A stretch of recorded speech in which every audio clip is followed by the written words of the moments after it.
Having good speed control is often one of the most difficult challenges in the game of pool. Some tables just play faster than others.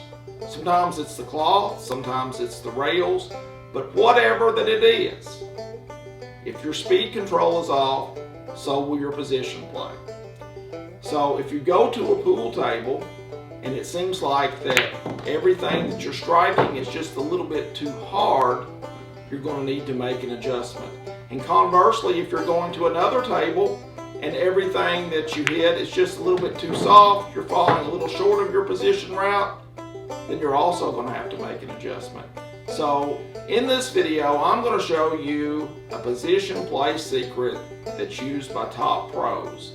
And they use this, and it's the way that they adjust their speed accordingly to each table. So be sure to stay tuned, and we're going to improve your speed control. Hello, I'm Master Instructor Anthony Beeler, and welcome to another episode of Do You Want to Play Like a Pro? This week, I'm happy to announce that we're nearing 9,000 subscribers on our journey to 10,000 subscribers. It's free to subscribe, so click on the subscribe button and like this video. If you haven't gone to poolteacher.com and registered for our big giveaway, don't forget to do so. We're only a few weeks away from giving away all sorts of wonderful prizes, and you don't want to be left out. In this video, we're going to address speed control. And if you've ever played on a table and it seemed like that everything that you struck ended up a little bit short or just a little bit too long, then you're suffering from speed control issues, and we're going to address that in this lesson. So let's go to the table and see what that looks like. The first thing we're going to look at is the correct bridge distance. The correct bridge distance is the distance from your elbow to your wrist. So if I take the measurement from the tip of my elbow to the middle of my wrist, and say, for example, I figure out that I'm 10.5 inches. Well, what I'm going to do then is come back from the core of the cue ball to the V of my bridge hand, 10.5 inches. So what that looks like is this. You know, if this is the cue ball, this is the core right here in the center. I'm going to come back 10.5 inches from that, and then that's where I should be bridging the majority of my shots. Anything further away than that 10.5 inches is going to give me additional power. Anything less than that 10.5 inches is going to give me more accuracy, but it's going to take away some of my power. When you're playing with your bridge distance, it's kind of a give and take thing, you know. Sometimes you have to give away power to gain accuracy, or give away accuracy to gain power, and the table and your playing conditions dictate what you need to do. As we all know, speed control causes all sorts of problems. So if you've ever experienced going to a pool table where that every shot that you struck was just a little bit too hard, or you went to another pool table and everything that you struck was just a little bit too soft, I've got the perfect solution for you. So say for example, you've just gone to a pool table, there's a new cloth on it, it's the only pool table in the pool room with a new cloth, and it's playing significantly faster than the rest. Well, you're probably using your normal bridge distance on all the other tables. But when you get to the table with the new cloth and the faster conditions, I've got a recommendation for you. Move your bridge hand a couple of inches forward.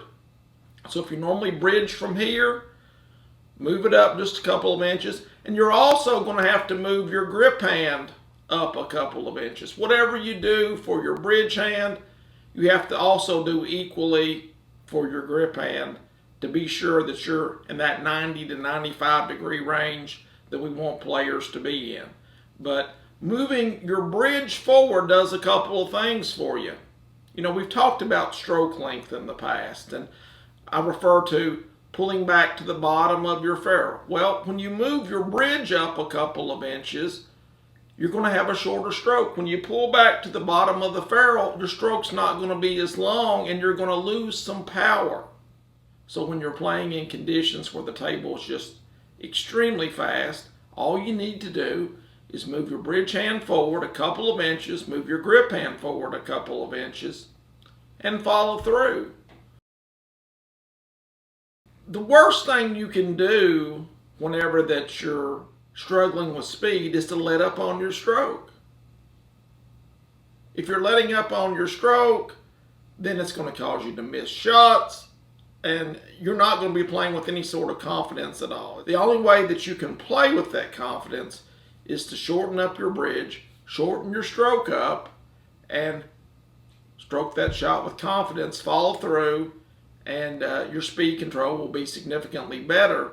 And if you've been coming up 4 or 5 inches too long on everything, if you move that bridge distance in a couple of inches, then that should put you right back in line, and you'll have to toy with it. It really just depends on how fast that particular table is. If it's just a little bit fast, you may not have to move it in a full 2 inches. You may just be able to move it up an inch. But play around with it, and the same concept works for tables where you're coming up a little bit short on everything. If you need a little bit more power, then no problem. Move your bridge hand back a couple of inches. And also move your grip hand back a couple of inches, because like I said before, whatever you do with your bridge hand, you've also got to do with your grip hand. So now we're going to look at some real world examples. And I've taken a pencil and I've made some marks on my cue. The first mark is that of a shorter bridge distance than I normally would use. It's about 2 inches shorter than my correct bridge distance. The second mark is my correct bridge distance. And the third mark is a bridge that's about 2 inches longer than my normal bridge distance. So now I'm going to show you what those different markings will do for you on the pool table. The first one I'm going to use is the shorter bridge distance. And with a shorter bridge, we expect to have more accuracy, but less power. And you'll notice that I came up a little bit short of the target. Now I'm going to use my correct bridge distance, which is the best balance of accuracy and power. And you'll notice that I got a little bit more power out of this one, and so I ended up on the target.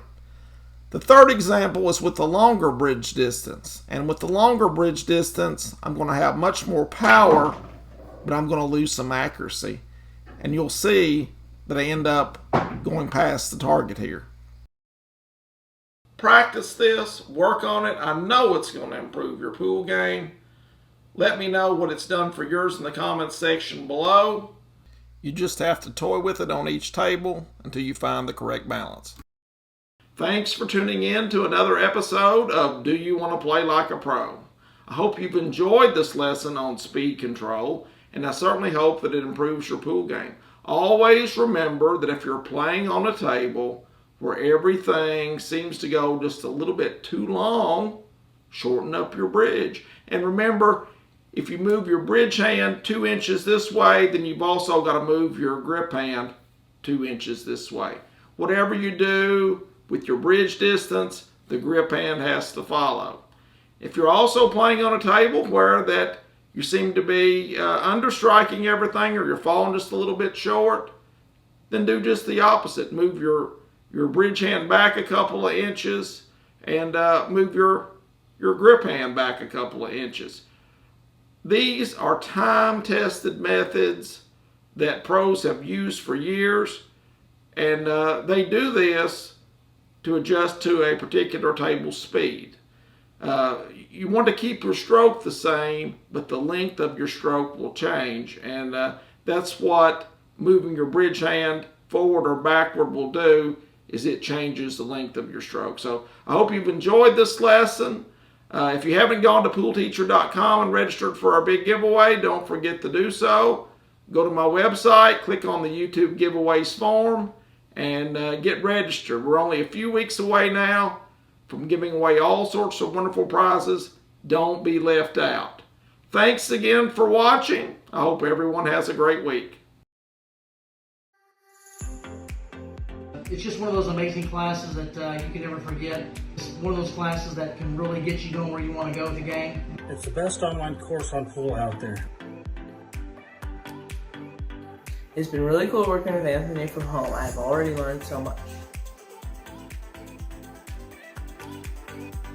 I love the course. It is easy to use and available 24/7, which fits well with my busy schedule. Luckily, I stumbled upon Anthony Beeler's online courses, so I signed up. And within 3 or 4 months, my game had improved dramatically. It will definitely improve your game. When I did go back to the regional tournament, finally after 7 years, I got first place. They bumped me up to the next division. I went back the following year. I got first place in that division the first year.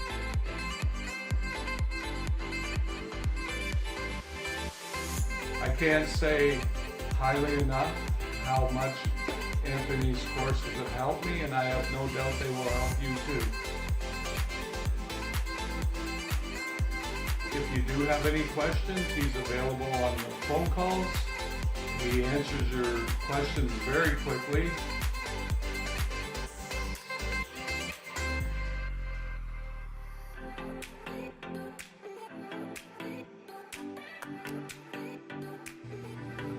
Someone asked me about Anthony Beeler's Virtual Beer Academy class. Go all the way.